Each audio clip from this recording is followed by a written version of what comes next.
మల్లికార్జున ఖర్గే అధ్యక్షతన సిడబ్ల్యూసీ సమావేశమైంది. సమావేశంలో మేనిఫెస్టోపై చర్చించి ఆమోదముద్ర వేయనున్నారు. సమావేశంలో అగ్రనేతలు సోనియా గాంధీ, రాహుల్ గాంధీ, ప్రియాంక గాంధీతో పాటు సిడబ్ల్యూసీ సభ్యులు, కాంగ్రెస్ పాలిత రాష్ట్రాల సీఎంలు పాల్గొన్నారు.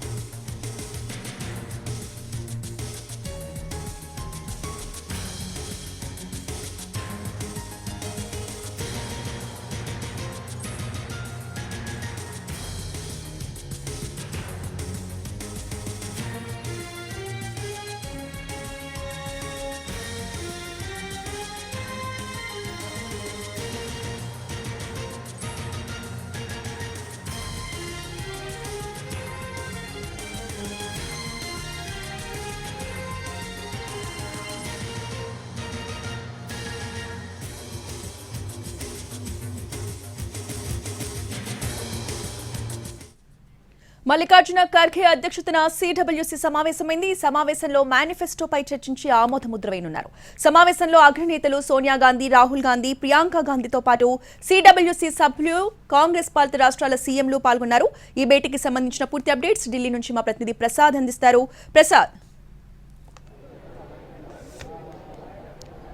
కాంగ్రెస్ పార్టీ అధ్యక్షుడు మల్లికార్జున ఖర్గే నేతృత్వంలో ఏఐసీసీ ప్రధాన కార్యాలయంలో ఉదయం 10 గంటలకు ఈ కాంగ్రెస్ వర్కింగ్ కమిటీ సమావేశం ప్రారంభమైంది. ఈ సమావేశంలో అనేక అంశాలు చర్చించిన తర్వాత మేనిఫెస్టోకి ఒక రూపకల్పన ఇవ్వడం జరుగుతుంది. ఆ తర్వాత దాన్ని ఆమోదించడం జరుగుతుంది.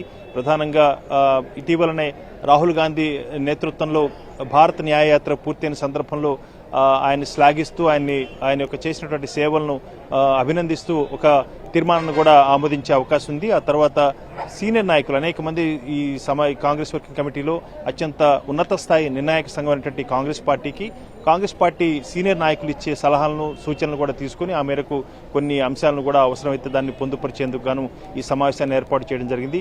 ప్రధానంగా ఇటీవల జరిగినటువంటి అసెంబ్లీ ఎన్నికల్లో కర్ణాటక, తెలంగాణలో అత్యద్భుతమైనటువంటి ఫలితాలు సాధించడంలో ఇచ్చినటువంటి 5 హామీలు, వీటన్నిటిని కూడా స్ఫూర్తిగా తీసుకొని ఇప్పటికే కాంగ్రెస్ పార్టీ యువతకు, అదేవిధంగా ఆదివాసీలకు, మహిళలకు, అనేకటువంటి బలహీన వర్గాలకు, వీళ్ళందరికీ కూడా అనేకమైనటువంటి సామాజికమైన న్యాయాన్ని కలిగించే రీతిలో కొంతమేరకు ఈ మేనిఫెస్టోను రూపకల్పన చేసేందుకు కసరత్తు చేయడం జరిగింది. దీనికి ప్రత్యేకంగా ఒక రూమ్ను కూడా ఏర్పాటు చేసి, వార్ రూమ్ని, దాంట్లో పెద్ద ఎత్తున అనేక మంది నిపుణులను కూడా సంప్రదించిన తర్వాత దీన్ని రూపకల్పన చేశారు. ఈరోజు వాటిపై చర్చించిన తర్వాత ప్రధానంగా ఈ సమావేశంలో ఈ మేనిఫెస్టోకు ఆమోదం తెలపడం జరుగుతుంది. ఆ తర్వాత దీన్ని అధికారికంగా ప్రకటించేందుకు ఎక్కువగా అవకాశం ఉంది.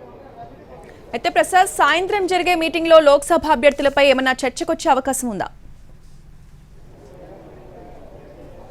ఖచ్చితంగా ఈరోజు సిఎల్పి ముఖ్యమంత్రి, అదేవిధంగా పిసిసి అధ్యక్షుడు రేవంత్ రెడ్డితో సహా డిప్యూటీ ముఖ్యమంత్రి భట్టి విక్రమార్క, వీళ్ళంతా కూడా ఈ తెలంగాణ లోక్సభ అభ్యర్థుల ఖరారుకు సంబంధించి సాయంత్రం జరిగే మల్లికార్జున ఖర్గే నేతృత్వంలో జరిగే Congress party central election committee సమావేశంలో కూడా సమావేశమవుతారు. ఈ సమావేశంలో మిగిలినటువంటి 13 లోక్సభ స్థానాలకు సంబంధించి తెలంగాణలో అభ్యర్థులను ఖరారు చేయడం జరుగుతుంది.